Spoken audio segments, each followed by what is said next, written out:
In 2016, Denmark's biggest bank did something that should have been impossible. It charged people for saving money. Most of us grew up with a simple rule: you lend money to a bank, the bank pays you interest. You borrow money from a bank, you pay interest. It's the foundation of how lending works. The bank takes a cut for the risk and the service. That's the deal. Except in the last 15 years, that deal broke, and it broke in a way that seems to violate basic economics. The conventional explanation goes like this. When central banks, the Federal Reserve, the European Central Bank, the Bank of Japan, lower interest rates to near zero or below, they're trying to stimulate the economy. Low rates make borrowing cheap, so businesses expand, people buy houses, money flows. It's stimulus by making debt attractive. That's what every economics textbook says happens. And for a while, that story held up. Japan experimented with near zero rates in the 1990s. The US and Europe followed after 2008. But then something unexpected happened. Rates didn't just go to zero, they went negative. Switzerland, Denmark, Sweden, parts of the Eurozone, their central banks set official rates below 0%. Negative rates. When you first hear negative interest rates, it sounds like a policy trick, a technicality, but it's not. It's an actual number.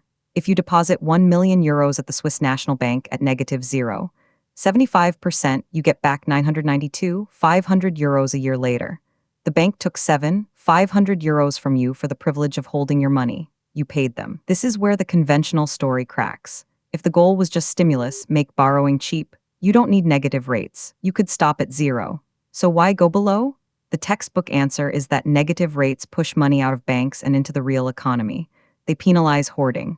But that's not quite right, and here's where specifics matter. The real reason is much simpler: currency wars. When one country lowers rates, its currency gets weaker. That makes its exports cheaper to buy overseas, which boosts its economy. But if your neighbor does the same thing, you're back where you started, except now your currency is weaker too. So you go lower. They go lower. It becomes a race to the bottom. Negative rates aren't really about stimulus anymore. They're about devaluation. They're a way to say, if you hold our currency, it's going to lose value. So spend it. Invest it. Buy something, anything, just don't sit on it. It's a tax on cash itself. But there's a second piece to this puzzle. Negative rates also reflect something deeper. The world has too much capital chasing too few safe places to put it. After 2008, governments and central banks flooded the system with money.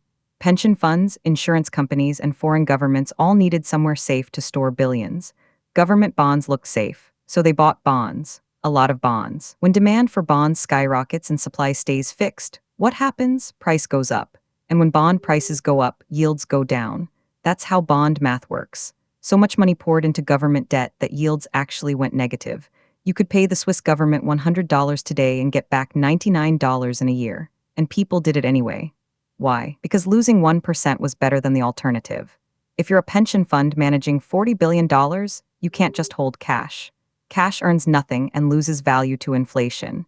A negative yield bond still gives you a legal claim. It's insurance, it's stability. Negative return beats risky return when you can't afford to lose. So negative rates aren't really a mystery. They're the symptom of two colliding forces. First, governments trying to devalue their currencies to stay competitive. Second, so much capital sloshing around the global system that safe storage is worth paying for.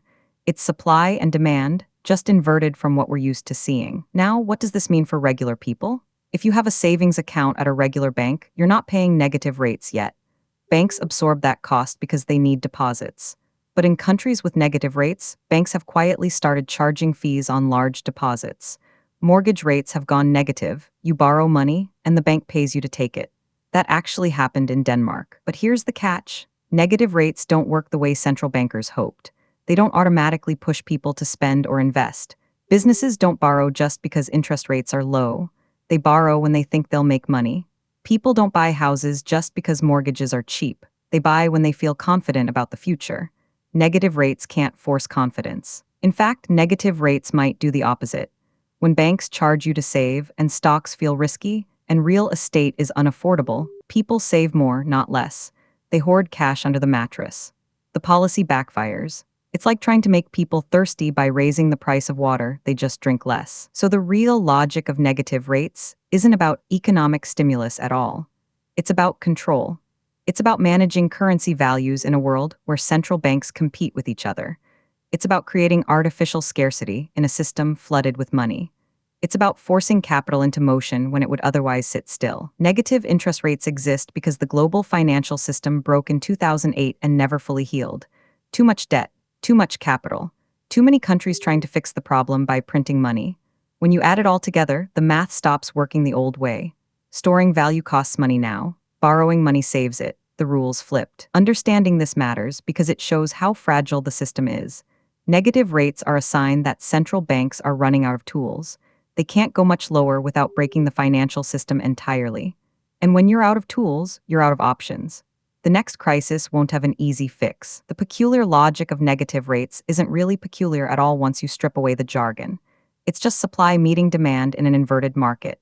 Too much money chasing too few safe places. Too many countries competing to weaken their currencies.